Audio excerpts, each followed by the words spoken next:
మారిన షర్మిల జగన్ ఒక్కటవుతున్నారా? ఫ్యామిలీలో పార్టీలోనూ ప్రత్యర్థులుగా ఉన్నవారు ఇప్పుడు కలవబోతున్నారా? వైసీపీ అధినేతకు ఢిల్లీలో డీల్ కుదరాలంటే గల్లీలో మాటలు కలపాల్సిందేనా? అసలు జగన్ షర్మిల మధ్య కుదిరిన రాజీ ఏంటి? వారిద్దరూ ఒకటైతే ఏం చేయబోతున్నారు?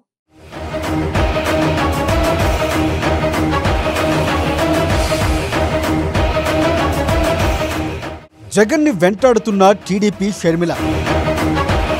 కొన్ని విషయాల్లో బ్యాడ్ గా జగన్ సిచ్యువేషన్. కాంగ్రెస్ తో దోస్తీ కోసం జగన్ ప్రయత్నాలు. ఏపీసీసీ చీఫ్ తో రాజీకి వచ్చిన జగన్. షర్మిలతో రాజీ కుదిరితే కాంగ్రెస్ లో కలవచ్చు. ప్రజల్లో రోజు రోజుకు పెరుగుతున్న చెల్లెమ్మ గ్రాఫ్. వై నాట్ 175 అంటూ గర్జించిన స్వరం ఇప్పుడు మూగబోయింది. గాయపడిన సింహం నుంచి వచ్చిన శ్వాస గర్జన కన్నా భయంకరంగా ఉంటుంది అంటూ రాకీ భాయ్ డైలాగులు ఫ్యాన్స్ చెబుతూ ఉన్న సీన్ మాత్రం రివర్స్లో ఉంది. కేజీఎఫ్ కంటే పెద్ద గొయ్యి ముందు వెనక ఉంది. ఓవైపు టీడీపీ, మరొక వైపు చెల్లెమ్మలు షర్మిల. ఇక విజయసాయిరెడ్డి హవా ఢిల్లీలో నడవటం లేదు. డైరెక్షన్లో తెలియకుండా వరుస మీటింగులు పెడుతున్నారు వైసీపీ అధినేత వైఎస్ జగన్.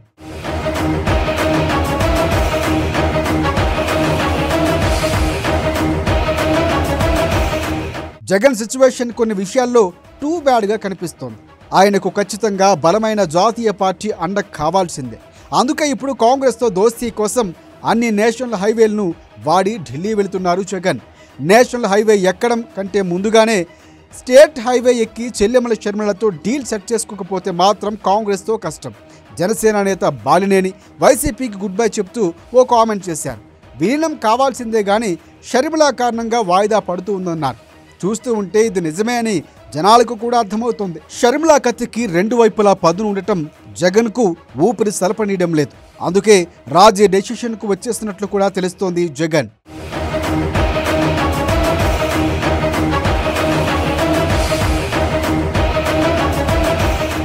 షర్మిల ఎక్కడైతే తనతో విభేదించారో అక్కడే ఫుల్ స్టాప్ పెట్టడానికి రెడీ అయ్యారు జగన్. ఆస్తిలో వాటా పంచేందుకు రెడీ అయ్యారట. తండ్రి వయస్సు బ్రతికి ఉన్నప్పుడు తన ఆస్తిలో కూతురుకు కూడా వాటా ఉందని చెప్పేవారు.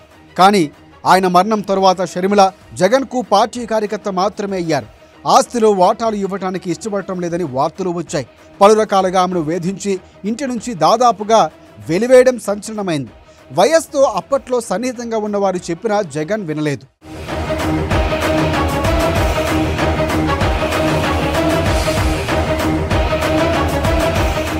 రెండు 2019 ఎన్నికల్లో జగన్ కోసం తీవ్రంగా కష్టపడిన ఆమె జగన్ కనీసం ఎమ్మెల్సీ పదవి కూడా ఇవ్వకపోవడం, ఆస్తులు ఇవ్వకపోవడంతో భారీ ఎత్తున యుద్ధమే చేశారు షర్మిల.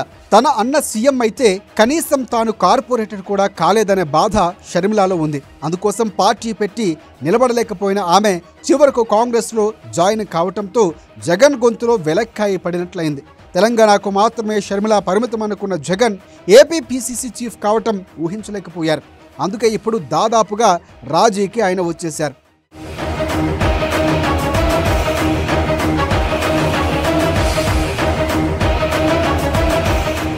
ఇప్పుడు షర్మిల ఏపీ కాంగ్రెస్ అధ్యక్షురాలు. ఆమెతో ఘర్షణ కొనసాగిస్తే తనకు కాంగ్రెస్ వైపు చూసే ఛాన్స్ ఉండదని జగన్కు అర్థమైంది. తెలంగాణ, కర్ణాటక ప్రభుత్వాల్లో ఆమెకు పట్టు కూడా ఉంది. టీడీపీ, జనసేన దెబ్బకు కేంద్రంలో పెద్దల అండకుండా లేకుండా పోయింది జగన్కి. ఇప్పుడు షర్మిలతో రాజీకి వెళ్ళకపోతే కాంగ్రెస్కు దగ్గర కావటం కష్టమనే చెప్పాలి. అలాగే సొంత జిల్లాలో ఇబ్బందులు తప్పవు. మొన్న షర్మిల కడప ఎంపీ అభ్యర్థిగా చుక్కలు చూపించారు. వచ్చే ఎన్నికల కోసం జగన్ కంటే షర్మిల ఎక్కువగానే కాంగ్రెస్ తరఫున కష్టపడుతున్నారు. ప్రజల్లో కూడా ఆమెకు ఇమేజ్ పెరుగుతోంది. అందుకే జగన్ పదే పదే బెంగళూరు వెళ్ళి షర్మిలతో రాజీకి బేరాలు సెట్ చేస్తున్నారు. జగన్ తగ్గే వరకు షర్మిల తగ్గే ఛాన్సే లేదని క్లియర్గా అర్థమైంది. అందుకే జగన్ ఒక అడుగు వెనక్కు వేశారు. తగ్గితే తప్పే ఉందని భార్యకి కూడా నచ్చజెప్పి బెంగళూరు ప్యాలెస్ వేదికగా షర్మిలను కూల్చేస్తున్నారట జగన్.